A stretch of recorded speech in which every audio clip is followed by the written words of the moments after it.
Hello, hello, welcome back to my channel. The concept that I want to talk about in today's video is relatively short and sweet.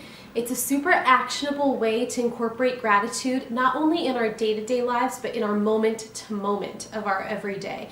So we all hear be grateful a lot, especially around Thanksgiving, but we hear it a lot when it comes to living happier, more fulfilled, and more contented lives.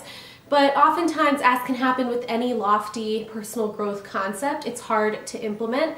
And I love the tool of switching our have-tos to get-tos, switching our sense of obligation to our sense of appreciation or our sense of privilege. And this is just such a powerful concept because it's not even something you need a pen and paper for.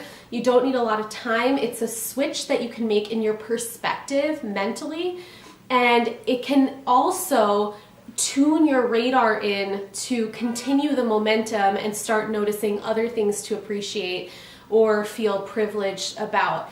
So I have two examples from today that are at the front of my mind that I thought I would just share in this video.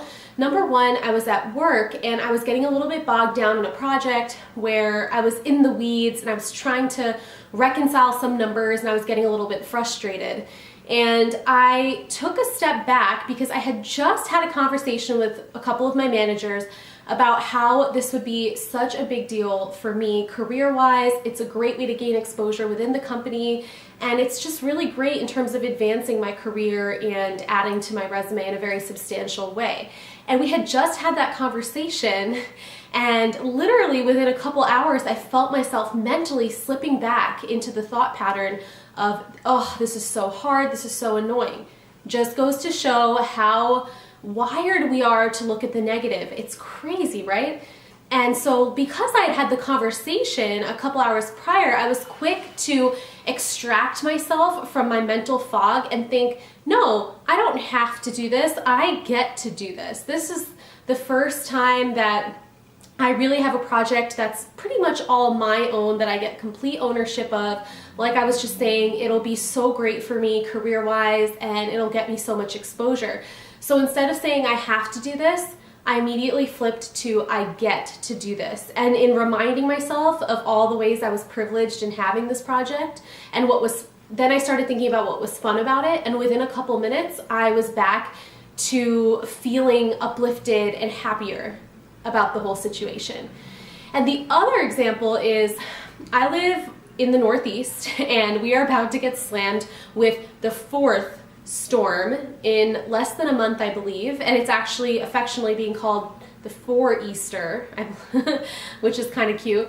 But I essentially was in this tricky situation of not knowing how tomorrow was going to look. Was I going to work from home?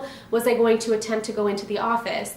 And the reason it was tricky for me, where most people are going to most likely work from home, is because I live very, very close to work. My commute is 15 to 20 minutes door to door, or it's walkable in 25 minutes if I really wanted to and the weather's nice. And so for me, it's just like a handful of other colleagues that live in my general vicinity, it's hardest for us to make excuses about how we can't get to work. And so I definitely was feeling a little bit annoyed with just the expectation that in the middle of a big storm, I'm expected to go in, but most people aren't. And I was feeling just uncomfortable with the vagueness of what my work day was going to look like tomorrow, because my workload is substantial and it makes a huge difference to me whether I have to work from home or work in the office. It's a big difference in how much I get done. So I was feeling a little bit annoyed and also a little bit uncomfortable and uncertain. And because I had done the have to shift to get to for the work project, it was at the top of my mind, so I immediately applied it to this situation, and instantaneously my perspective shift, and I thought, this is so crazy. I am so lucky. 99.99% of days I have a commute that people would kill for, and on top of that, where I live is in one of the best neighborhoods in my favorite city on the planet.